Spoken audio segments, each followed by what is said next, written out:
even if the title of the conference is related to leadership and management through spiritual wisdom, I need to say that I will not talk about spiritual wisdom. And there are some very simple reasons for that. One reason is that people that talked before me, and they probably will talk after me, they know much more about spiritual wisdom that probably I will never know in my life. And the second reason is that I don't know if spiritual wisdom exists, as I don't know if natural wisdom or technological wisdom or any other wisdom exists. In my opinion, it's just wisdom. And so I will try to speak about wisdom, not really about spiritual wisdom. And I will take this consideration. I will start from old Greek philosophers like Socrates, Plato, Aristotle. And I will try to bring their ideas to my presentation. And what is the main concept, what is the main goal of my presentation? I would say in that way that the main goal of my presentation is why modern leadership, why modern management needs wisdom. So probably we need, first of all, to answer that question. Do we need wisdom today? We have so many leadership theories, we have so many leadership models. So they are enough or they are not enough, or we really need to bring wisdom to solve our problems that we have it in the world. So if you just want to start, I would like to start with leadership before I'm going to speak about wisdom. And what you can see of me, actually, you can see how I speak, how I behave, how I act. But is that me? You probably cannot see what's happened in my mind, actually. You cannot see my beliefs. You cannot see my values. You cannot see my emotions that are just somewhere deep in my person. So my first point is that we need to ask how we need to behave like a proper leadership. But if we are just speaking about behavior, then probably that will not be enough. And if we consider two main streams of leadership theories, one stream of leadership theories is talking about leadership traits or characteristics. You know, so good leaders need to be very high, needs to be strong, needs to be good looking, needs to have a bunch of hairs like me, for example. Or things like that, okay? They need to be funny, and so on. The other stream of leadership theories is going to talk about how you need to behave. You know, and they say you need to be more, I would say, product-oriented, goal-oriented, objective-oriented, or need to be more people-oriented. So that's about behavior. And if you are going to speak with the leaders, I can say that most of them, they have a clear knowledge how they need to behave in the organization. They have a clear knowledge what is the right and what is wrong. So we have a big gap between what they know and how they behave. So the first reason that I think is, if you look on my slides, you can see that just above the surface we have this small part of our iceberg. The small part, that's our behavior. It's something that we can see. But the iceberg is not based on what happened up to the surface. What is really important is what happened below the surface. And that is somewhere hide to you, and even sometimes it's also hide to me, because it can be somewhere in the subconscious of myself. It's somewhere in my mind, but I'm not aware of that. There are so many beliefs that I'm not aware of them. But they somehow they direct my behavior. So it's very important that this first implication. So if I want to behave properly, I need to go deep down to my beliefs. I need to go deep down to my emotions if I want to change my behavior. Or no result I will achieve. The second thing is that one leadership model that I like very much, that you can see on the slides, and is based on 3 levels management model. And it says that every leader has 3 levels of, I would say, action. The first one is the public level.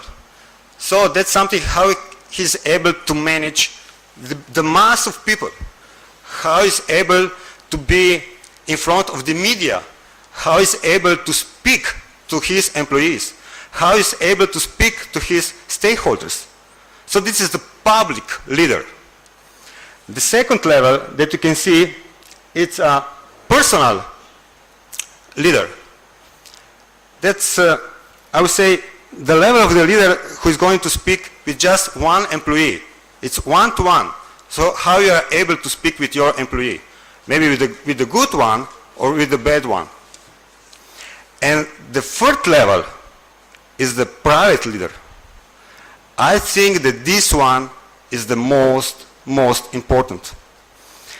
So if you want to consider what is the difference between the good and the, I somehow say, bad leaders. Bad leaders can be very able to speak in the public. They can present themselves in a very well way. They can present their own organization in a very well way. But inside them, on that private level, they are pretty empty. They have a lot of problems inside them. And somehow they are not able to solve that problems. If they want to solve, they need to start something that we can say that's self-management. So self-management is going to work on your, I would say, private level. So it's going to work on something that's inside you, not on something that's externally to you, not something that's outside you. And just people who are able to work on this internal level of management, that's going to work on their own internal personality, I think that they can, in time, turn to good leaders. So I'm talking about leaders that are good in the long term, not just leaders that are able to achieve some goals and objectives in the short term. You know, in the short term, you don't need that. You can achieve some goals, you can make profit, you can make, I would say, average return on investment and so on. But if you want to be a good leader in the long term, you need to invest in your private level of leadership. And what happened there? If you want to change yourself, and that's probably the most difficult thing that we need to do, you need to be somehow self-motivated. Nobody outside you can motivate you to change. Nobody. You are the only one who can motivate yourself to change. And if you want to be self-motivated, you need to have a self-confidence that you can do that. And the question is how we can build this self-confidence. And that would be what I will be talking later on. Another aspect of that question is why we are not able to change ourselves.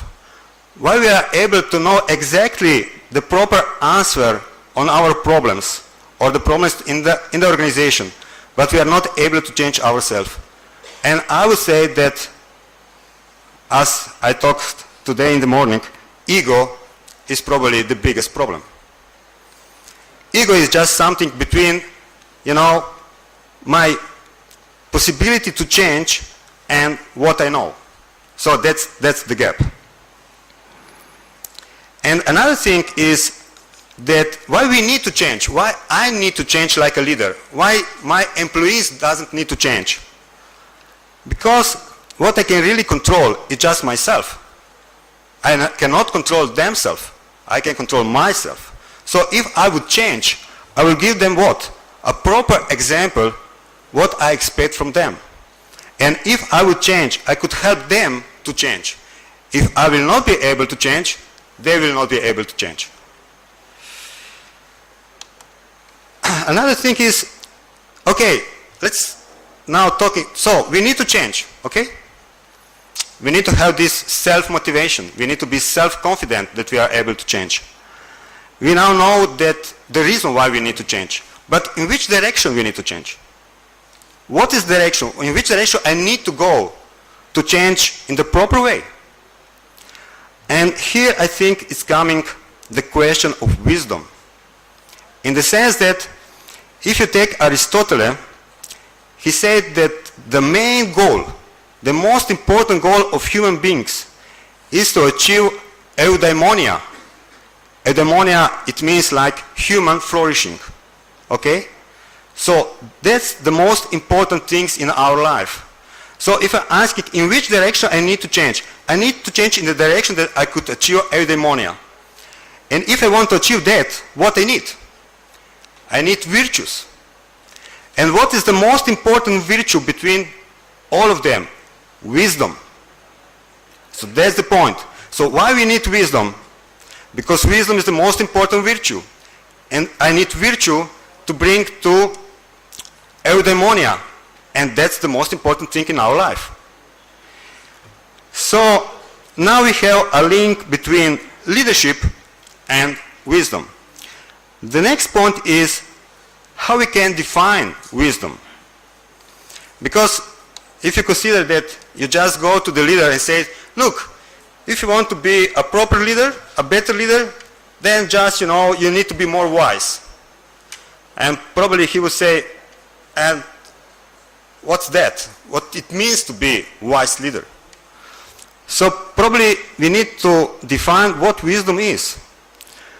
I think in very simple term, and I need to emphasize that, in very simple term, that wisdom means to be able to act in the way that you achieve a common good.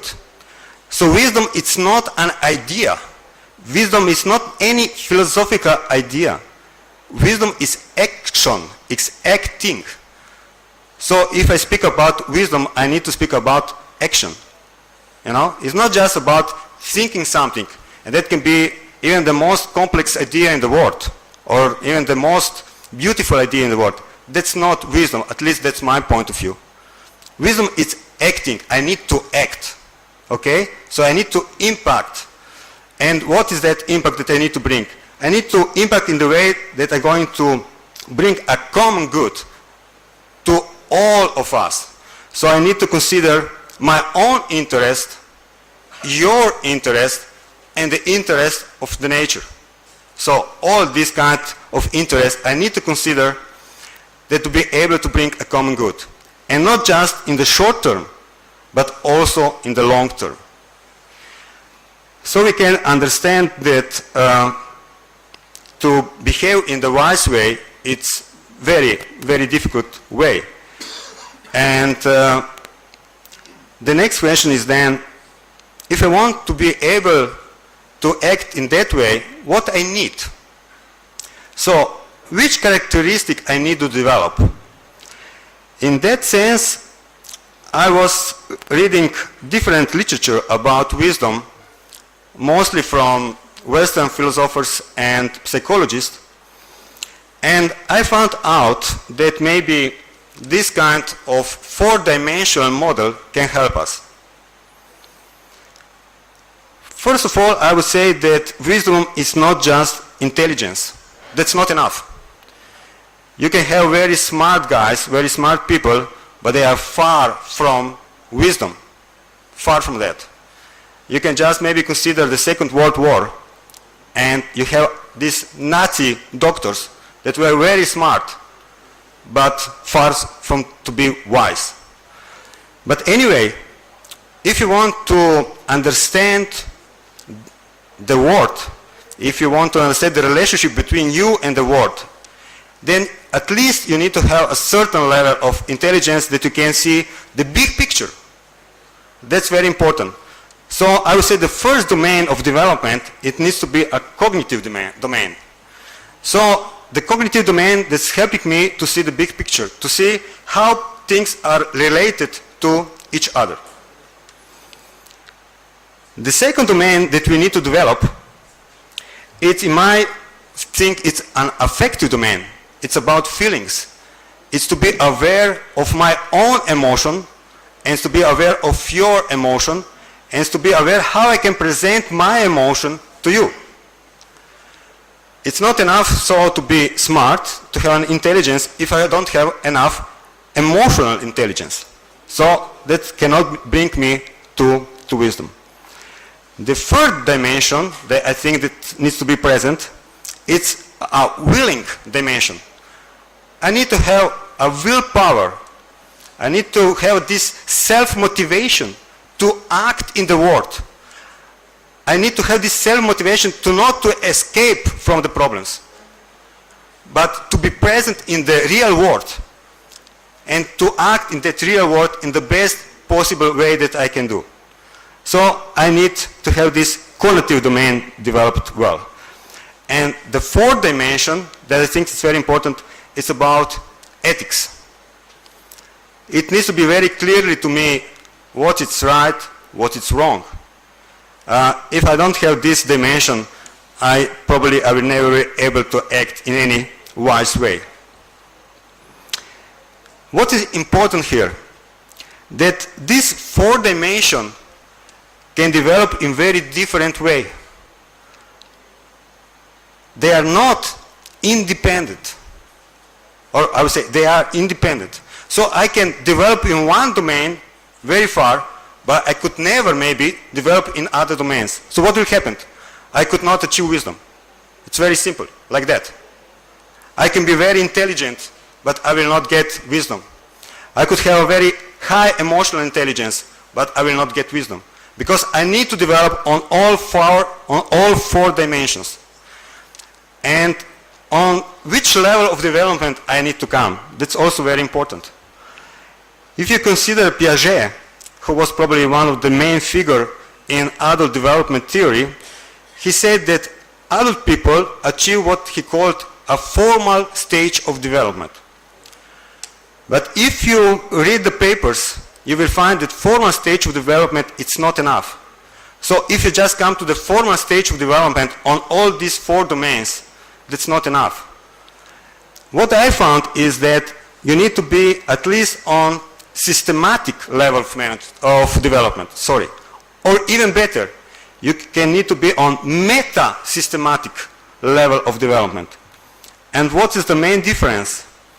The main difference is that on the meta-systematic level of development, you consider your life, you consider your own life like paradox, like life that is full of paradoxes. And this life of paradoxes cannot be solved once forever. They exist there, all of the time.